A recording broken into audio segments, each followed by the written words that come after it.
tidak memberitahukan kepada saya. Nanti pada saat mau pulang dia bilang saya tinggal di sini. Jadi harus mati aja. Dan celakanya lagi sekolah yang saya itu sudah tutup karena sudah hampir jam 3 sampai di sana. Iya. Jadi saya telusuri dari rumah ke rumah, akhirnya dapat. Tetapi permasalahannya tidak bisa pulang, tidak ada tukang ojek sudah mau maghrib. Iya. Jadi akhirnya saya berjalan dengan muka sedih sambil menangis itu ini Pak. Iya.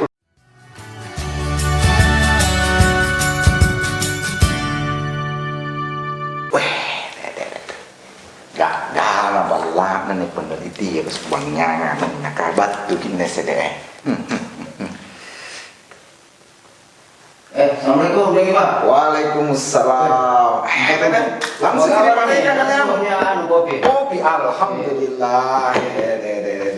Kamu karya bentuk. Alhamdulillah nih Pak Mirka.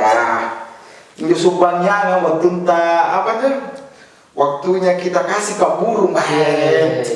Bagus anunya itu jadi kupelihara dua kamu yang satu yang kita kasih ke sangkar, yang satu saya beli.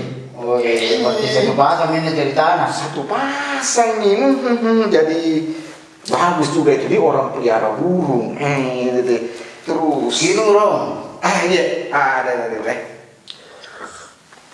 Kopi nanti jangan. Kopi kalau saya teh tidak gini. Meneliti suka teh. Peneliti, kamu mana? Kabar saya datang ini mau cerita tentang peneliti. Ini kan, ku ingat ini baju kita tahu ini baju apa? Baju dari Papua. Siapa sensor yang gitu baju? Saya dikasih sama itu peneliti. Namanya Ibu Rosdiana. Oh, agan tadi. Iya, Ibu Rosdiana dia bilang, deh Kiba ada baju ku kasihkan Kiba. Dapat sih baju batik. Jadi kucing itu kan di Papua nampak peneliti. Boleh kita cerita tuh pengalaman menarik Riani deh. Peneliti kan selalu pakai jadi peneliti. Jadi peneliti itu tahun 2016. 2006 berarti 2020 hampir nih 14 tahun sudah banyak cerita-cerita ada juga sih cerita-cerita tentang masalah cerita yang menegangkan, cerita yang lucu gitu ini kan biasa itu ada kemanakan itu bilang kalau bikin nih laporan penelitian setengah mati padahal waktu mencari data dia bilang waktu mencari data itu yang seru itu itu yang seru dan itu yang tidak diketahui oleh orang bagaimana susahnya kita seorang peneliti mencari data ini yang menarik yang pemirsa atau masyarakat tahu itu hasil daripada penelusuran data itu dalam bentuk laporan penelitian. Hasilnya itu di dalam bentuk penelitian, laporan penelitian. Tapi kan ada yang tidak diketahui. Ada banyak sisi hal yang tidak diketahui oleh orang tentang pengalaman di daerahnya itu orang. Saya pernah beberapa kali ke Papua. Ke Papua. Ada cerita yang menarik hari ini kita di sahabat-sahabat Basmar. Ini kita dengan Pak Amiruddin MPD peneliti. Biasa kalau kemarin kita ketemu dia hobi burung, sebenarnya itu hanya hobi jadi hanya hobi. Sekarang kita bercerita tentang apalagi peneliti. Tapi bukan tentang bagaimana kan guna meneliti metodologinya tapi bukan itu. Kita cerita tentang sisi lain yang bikin orang rindu, bikin orang senang, bikin orang apa begitu kata kita panggil itulah asiknya sebagai seorang peneliti karena kalau kita pergi ke kampungnya orang banyak cerita-cerita unik yang bisa kita peroleh. Salah satunya misalnya pada saat saya waktu pertama-tama jadi peneliti langsung diterjunkan ke Papua. Baru sendiri Kak. Bagaimana itu? Baru sendiri Kak. Saya belum tahu itu bagaimana yang namanya Papua bentuknya secara geografis. Saya cuma tahu bahwa Papua itu jauh. Pada saat saya disuruh pergi penjajakan di salah satu organisasi keagamaan di Papua, namanya Majelis Muslim Papua. Majelis Muslim Papua. Di situ ada beberapa, ada satu boleh dikatakan kejadian yang menegangkan dan lucu bagi saya. Menegangkannya, ya. Bagaimana itu ya? Pada saat itu saya masuk ke organisasi Majelis Muslim Papua itu. Waktu itu masih ketuanya Pak Robi Atuarau. Masih ku ingat gitu. Oh iya. Dia juga sebagai salah satu anggota MRP, Majelis Rakyat Papua. Apa yang bikin tegang itu? Yang bikin tegang itu apa namanya?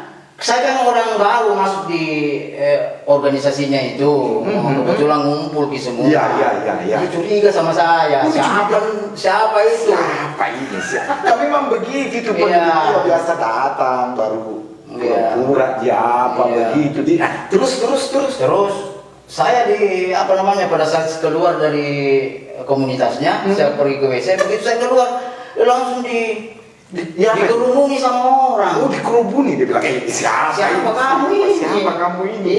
Iya. Setelah saya jelaskan bahwa saya ini dari Bailit Baga. Tunggu dulu, bagaimana perasaan tahu waktu dikerumuni? Jangan dibilang seolah-olah ini seluruh badanku mati suri. Itu yang bikin lucu saya. Pucat kak kodong. Sendiri kak? Sendiri. Tidak ada yang temani kak. Tidak ada orang. Sementara banyak orang di situ. Baru saya teringat, Papua ini termasuk daerah yang bagaimana lah. Belum kita mengenal. Saya mengenal sama sekali. Iya. Masih pucat tentang masalah itu. Begitu insiden kayak macam begitu yang membuat saya harus lebih waspada. Kalau ke daerahnya orang. Tetapi semua itu bisa teratasi dengan komunikasi yang baik. Jadi miskomunikasi sebenarnya. Oh, jadi kalau peneliti itu yang pertama harus komunikasi tak bagus gitu. Jadi harus bagaimana bersosialisasi dengan masyarakat yang kita tuju. Jadi itu di waktu di Papua. Kapulang ngiri ini jahit kemana-mana, ada lagi cerita yang lain gitu. Kalau kan Bailit Baga Makassar itu wilayah kerjanya Indonesia Timur. Oh, di Indonesia Timur. Kita tahu Indonesia Timur itu wilayah kerjanya 12 provinsi. Jadi 12 provinsi. Dan di antara 12 provinsi itu sebagiannya itu daerah-daerah yang pernah berkonflik. Iya. Jadi wilayah kerjanya Bailit Baga Makassar itu boleh dikata penuh dengan adrenalin kalau kita pergi menuju di atas. Iya, pernah mau japa kamu aduh setengah mati begini. Kan ini kunci ini kalau daerahnya daerah mana aja tuh kalau di pernah juga saya ke daerah Ambon di Maluku. Iya. Di Ambon itu kan banyak juga kabupatennya, dan kabupatennya itu naik pulau lewat pulau. Saya pernah itu hari ke daerah Namlea. Iya. Kenapa di Namlea? Namlea di suatu desa itu namanya Miskoko. Pergi meneliti di situ, di daerah terpencil. Iya, jadi implementasi pendidikan agama di daerah terpencil. Penting Pelaksanaannya itu. Kita mau menerapkan bagaimana pelaksanaan pendidikan agama di daerah terpencil itu. Nah, daerah itu dusun yang sangat terpencil, dan kendaraan yang hanya masuk itu hanya motor. Iya, di mana jalanannya itu berdebu, bebatuan. Kalau hujan ini becek, tidak ada buru-buruan bisa naik di sana. Nah, saya di situ dapat di sini motor yang saya rental. Jatuh. Kepo-kepo semuanya. Kepo-kepo. Jadi begitu. Jadi ini seninya orang meneliti. Jadi kalau misalkan di tempat yang terpencil susah dijangkau, susah ini apa jual tempatnya. Masuk ke dalam sih. Tapi kita mencari orang yang bisa membantu kita ke sana. Ada apa istilahnya? Enumerator, pembantu peneliti. Pembantu. Jadi begitu caranya dibantu. Iya. Terus bagaimana waktunya jatuh? Bagaimana cerita? Saya sempat luka lutut saya. Dan motornya itu orang yang saya rental itu pecah kaca spionnya dengan kepok yang bagian depannya itu. Jadi ganti kan maminya? Ini diganti. Dibawa ke bengkel. Tapi dibawa ke bengkel demi. Iya. Jadi begitu seninya. Biasa tuh itu kan kalau orang meneliti itu cari wawancara, terus jauh nih orangnya tidak ada nih didapat, macam-macam kuliah itu kemana kan. Kalau kita dulu itu tuh kan masih susah telepon apa kemana-mana gampang ji. Kalau kan biasa kuliah itu 12 provinsi, berarti lewat laut itu ada cerita yang banyak lewat laut. Ada juga pernah di Banggai Laut, di apa namanya, di daerah Banggai Kepulauan. Ada kan Banggai Laut, Banggai Kepulauan itu saya telusuri semua. Dengan melalui perjalanan yang cukup jauh sekali perjalanannya. Jadi memang ini peneliti. Kalau saya sarankan peneliti memang nggak harus diasuransikan dia juga. Oh begitu diasuransikan? Iya, karena masuk orang di tempat-tempat dan itu tidak diketahui oleh masyarakat bahwa betapa susahnya itu kita mencari data. Padahal kalau kuliah itu biasa, ini kuliah kalau di televisi atau di zoom itu, kalau orang seminar enaknya aja padahal setengah mati itu datanya itu kita iya. Belum kita olah betul. Belum kita deskripsikan dari hasil wawancara sesuai dengan metodologi apa yang kita pakai. Karena keneten aja kuseng-asengnya metodologi atau jo senang kan dengar itu cerita-cerita yang unik, yang bikin orang dumba. Ada cerita lain itu. Selain tadi itu waktu di Papua, di Ambon, ada kan di tempat lain lagi tuh kita di Kendari ada pernah satu kali di Kendari saya penelitian tentang apa namanya ini tentang penelitian pendidikan. Saya di situ sempat ndayana sapunya badan kan. Apa namanya nih, selalu keringat dingin sapunya sapunya badan loyo apa segala macam. Terpaksa malam itu saya pergi ke dokter praktek. Dokter praktek. Saya sendiri tidak ada teman. Ada teman yang dari bidang lain, yang ikut di penelitian di tempat yang sama di Kendari. Saya itu hari sempat periksa ke dokter praktek. Takut-takutnya jantung kan? Betul. Ternyata katanya menurut dokter itu stres. Terlalu banyak dipikir. Mungkin saya pikir gitu burung di rumah. Dan alhamdulillah hasilnya kecapean dikatanya. Jadi memang peneliti butuh suplemen tambahan. Sama dengan burung pakai suplemen tambahan. Yang cerita kita itu ada suplemen tambahan. Begitu. Itu susahnya peneliti kalau dia sendiri kalau di. Jadi sahabat Basmar, jadi kasih tahu dulu bahwa memang ini terutama walaupun enaknya sekolah aku, tapi kulangnya betapa sulitnya orang mencari data di lapangan. Jadi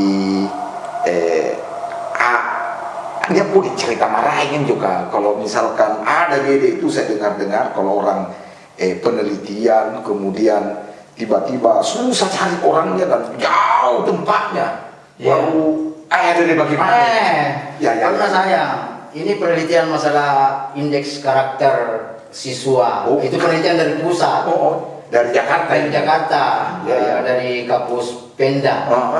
Memberikan juga ikut serta kita dari Bailit Bagama, seluruh peneliti bidang pendidikan itu melakukan kegiatan itu. Kebetulan saya ada satu kabupaten Sigi. Satu sekolah itu SMA 12, jauh sekali tempatnya. Baru mobil tidak bisa juga masuk karena harus pakai ojek saja. Itu ceritanya. Saya tidak tahu bahwa itu yang ojek yang setumpang itu hanya mengantar saya ke sana. Pikirnya saya pulang pergi. Ternyata cuma hanya sampai di sana karena kebetulan dia orang di sana dan bukan tukang ojek, dia cuma hanya membantu saya pergi di sana. Dan yang menuratur saya membantu peneliti saya itu tidak memberitahukan kepada saya. Nanti pada saat mau pulang dia bilang saya tinggal di sini, jadi harus mati aja. Dan celakanya lagi sekolah yang saya itu sudah tutup karena sudah hampir jam 3 sampai di sana. Jadi namanya peneliti harus harus mencari siswa yang ingin diberikan kuesioner itu. Saya berpikir bahwa sekolah terpencil ini pasti siswa-siswanya hanya di sekitaran lokasi sekolah itu. Jadi saya telusuri dari rumah ke rumah, akhirnya dapat. Tetapi permasalahannya tidak bisa pulang, tidak ada tukang ojek sudah mau maghrib. Jadi akhirnya saya berjalan dengan muka sedih sambil menangis itu Pak. Iya. Nah, saya tiba di suatu titik, kebetulan ada rumah saya lihat ada motornya, dan motor saya lihat itu sudah dimodifikasi, bukan motor layaknya. Jadi memang ini istilahnya mobil untuk tempat-tempat yang punya tantangan. Sadarnya saya sudah tidak ada. Jadi kalau dibonceng sakit semua badan, tidak merasa enak. Nah disitulah saya naik. Kebetulan orang Bugis, Bugis Bone. Jadi satu bahasa karena saya juga orang Bugis. Pakai bahasa Bugis mak. Apalah tolong mak, bilang minta tolong mau diantar ke sana. Akhirnya yang punya kendaraan itu rela mengantar saya sampai di tujuan. Itu saya bilang enggak sampai mau pulang di rumah ini. Di hotel ini kalau begini, saya bermalam di mana maka bermalam ini. Mana Ciburu lagi? Tidak ada penjual. Tidak ada penjual di situ. Kita tahu kalau daerah terpencil di mana kita mau ambil Ciburu. Air juga sudah habis. Untung yang punya rumah itu memberikan air minum. Jadi begitu suka dukanya kalau menjadi seorang peneliti. Jadi kan karena sering itu jalan-jalan ke daerahnya orang, ada kayak itu. Ini kan biasa anak muda aja nih kalau mau mahasiswa yang meneliti biasa kan sambaran masuk. Kalau ke daerahnya orang itu bagaimana supaya ini kulihat ini sehat-sehat padahal 14 tahun makin meneliti. Ada kayak itu bagaimana caranya orang masuk ke rumahnya orang di daerahnya orang yang baru apa kan? Pastilah ada trik. Yang namanya peneliti itu sudah mempunyai segudang trik.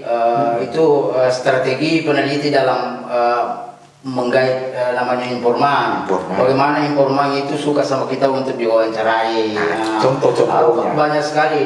Contohnya kalau misalnya kita ada informan ini yang kita mau temui, artinya kita merasa bahwa bagaimana caranya agar supaya informan itu mau ketemu dengan kita, dengan kita. Tapi untungnya saya ini kan bidang pendidikan, jadi perwawancaranya kan jalurnya jalur birokrasi. Di sekolah. Tapi kan biasa tongki itu kalau ketemu dengan masyarakat itu bagaimana itu? Kan biasa kuliah itu di warung-warung wawancara. Itu salah satu strategi. Kita memanggil di warung wawancara, makan bersama. Jadi bagaimana caranya agar supaya orang yang kita informan itu merasa enjoy untuk diwawancara. Itu yang satu. Harus mengetahui merasa enjoy informan mau diwawancarai. Padahal dia tidak merasa diwawancarai. Dia tidak merasa diwawancarai. Begitu kan biasa. Kayak ngobrol-ngobrol kayak begini, tiba dengan saya ngobrol kayak macam begitu. Jadi ini sahabat Basmar, kanan dibilang Amir bilang kalau cari wawancara jangan seperti orang yang terkungkung nih. Terkungkung. Bapak mau apa? Bapak gugup tongki ini kalau itu di. Jadi trik yang kedua untuk mewawancara orang itu seolah-olah kita apa yang kita ingin wawancara itu kita tidak tahu, walaupun kita sudah tahu. Jadi merasa bodoh di depan orang yang kita wawancara. Harus kayak merasa bodoh. Jadi biar orang yang menjelaskan itu semangat dan jangan disanggah. Udah boleh disanggah, terima apa adanya. Nanti setelah itu kan ada namanya verifikasi data. Kita memverifikasi yang mana yang masuk dengan kategori substansi yang kita teliti dan mana yang tidak. Tapi yang tidak ini kita simpan, kita tidak buang. Mana cerita gaib diterima saja. Terima saja dulu. Kamu terima saja dulu. Nanti kita olah namanya dideskripsikan. Iya. Jadi begitu. Jadi etik dan emik. Apa itu etik? Etik itu artinya apa yang diucapkan informan itu kita terima. Etik dia apa yang diomongkan orang yang diwawancarai itu yang kita tulis. Emik itu sudah ada campur tangan dengan peneliti menarasikan hasil wawancara aslinya itu. Kalau kita bumbu-bumbu di situ dengan narasi yang substansi. Susah di. Bukan dijual susah. Artinya kalau kita sudah dalami itu profesi, tidak ada itu susahnya. Oh iya, jadi kalau dinikmati, enjoy menjalani. Kan biasa tuh saya lihat di lapangan lama-lama di. Bagaimana burung tadi itu kalau yang ada mamanya yang ada mamanya yang sudah di halaman di hati. Iya. Jadi sahabat Basmar, ini Amir selain Pak Amir ini selain peneliti, memang hobi lainnya itu memelihara burung. Kemarin itu kita pernah wawancara nih waktunya ini. Saya pelihara burung itu artinya karena aktivitas peneliti itu kan ini pikiran yang bikin stres. Untuk menghindari stres itulah saya lari ke komunitas kicau burung. Jadi kalau saya pulang dari kantor sore-sore itu nggak langsung buka batu, langsung kasih makan semua burung, karena itu merupakan kewajiban juga. Betul. Jadi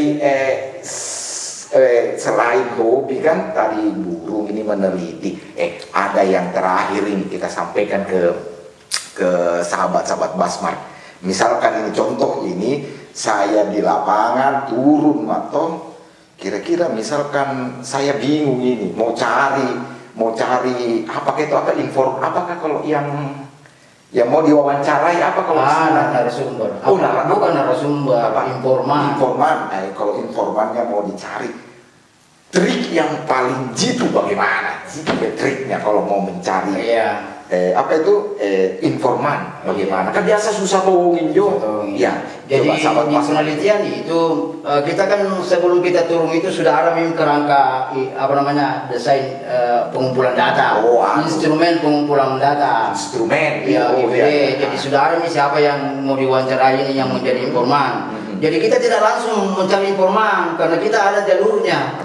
Kita harus minta izin dulu kepada yang punya kampung. Dalam hal ini Kementerian Agama Kabupaten Kota, kita datang di sana menanyakan siapa-siapa yang layak untuk dijadikan informan tentang judul penelitian ini. Di situ nanti ada data-datanya dari Kementerian Agama. Jadi harus dan ditahu sebelumnya. Jadi sahabat Basmar, jadi ini karena Pak Amir ini dari peneliti bidang pendidikan. Di mana Balai Litbang Agama Makassar. Balai Litbang Agama Makassar. Nah, memang kita tidak bercerita ini tentang bagaimana penelitiannya. Akhirnya kungai kudu cerita ini pengalaman yang menarik. Nah, tadi sudah dicerita dan lain, dan memang susah yang di 12 provinsi. 12 provinsi. Apa aja 12 provinsi itu di Litbang? 12 provinsi ini seluruh Sulawesi. Seluruh Sulawesi berarti tunggu dulu. Sulawesi Selatan, Sulawesi Utara, Sulawesi Tengah, Sulawesi Tenggara, Sulawesi Barat, ditambah Gorontalo. Terus tambah lagi. Terus Kalimantan. Kalimantan apa itu? Kalimantan Timur dan Kalimantan Utara. 7. Terus Papua Barat. 9. 10 nih. 10. Tambah Maluku Utara. Maluku 12 provinsi. Sudah semua kita datangi itu. Satu provinsi belum datangi. Yang kepala barin nggak tahu. Apa itu? Maluku Utara. Maluku Utara yang belum sahabat Basmar. Ini kita cerita pengalaman yang menarik dari pengambilan data. Jadi senang dengan Pak Amir katanya selain hobinya itu, kalau hobi kan biasa di semua orang punya hobi. Tapi kalau yang dibilang profesi, profesinya sebagai peneliti. Tapi itulah mungkin tidak banyak dulu ini kita cerita sedang Pak Amir hanya cerita-cerita yang apa tadi itu dibilang yang menegangkan dan lucu. Yang menegangkan dan lucu. Ada yang pernah dia naik motor jatuh di tengah lautan, habis itu apa itu bensinnya apa dan kacintingnya. Mana pernah ada ombak besar itu? Ombak besar baru itu yang speedboat itu masuk air. Ditanya sama yang punya dia bilang biasa gitu Pak. Iya, bagi dia biasa, tapi bagi saya yang baru naik itu sudah betul bergemetar mah. Gemetar. Ya, baru tidak ada pelampungnya. Ya. Oh begitu dia. Jadi memang ini seorang peneliti ini kalau pergi ke daerah-daerah yang punya tantangan itu ya. Tapi asik juga. Asik dan harus dijalani Harus integritas. Itu salah satu apa namanya ini simbolnya Kementerian Agama kan salah satunya itu adalah integritas. Integritas. Profesional. Profesional. Tanggung jawab. Disiplin. Inovatif. Inovatif. Kamu jerorek. Kita sanami sahabat-sahabat Basmar ya cerita walaupun sedikit gitu tapi berhikmah. Intinya itu anak-anak intinya kalau kita meneliti itu dinikmati. Yang satu orang ini Pak, peneliti itu yang harus dipegang itu peneliti itu boleh salah tetapi tidak boleh bohong. Itu menjadi prinsip. Jadi bisa saja waktu kita melakukan pengumpulan data apa salah itu salah metodologinya, tapi kita lagi bohong. Tidak boleh bohong. Tidak boleh. Baik, sahabat Basmar, itu mungkin intinya dari kita, dari Pak Amir. Jadi katanya peneliti ini waktu kita meneliti boleh disalah nih. Boleh sekali salah. Karena ilmu itu dinamis. Yang tidak boleh bohong. Jadi kejujuran itu integritasnya salah satu. Betul. Begitulah sahabat Basmar cerita kita hari ini tentang pengalaman-pengalaman yang menegangkan dari peneliti, salah satu peneliti di Balai Litbang Agama Makassar. Itu saja sahabat Basmar. Semoga informasi kita ini bermanfaat dan bagi andi-andiku mahasiswa ya Punaeroki meneliti pengalaman-pengalaman dari Amir ini bisa kita contoh. Itu saja dari kita. Sekian, tetap semangat, salam kreatif kata Basmar. Sekian, assalamualaikum warahmatullahi wabarakatuh.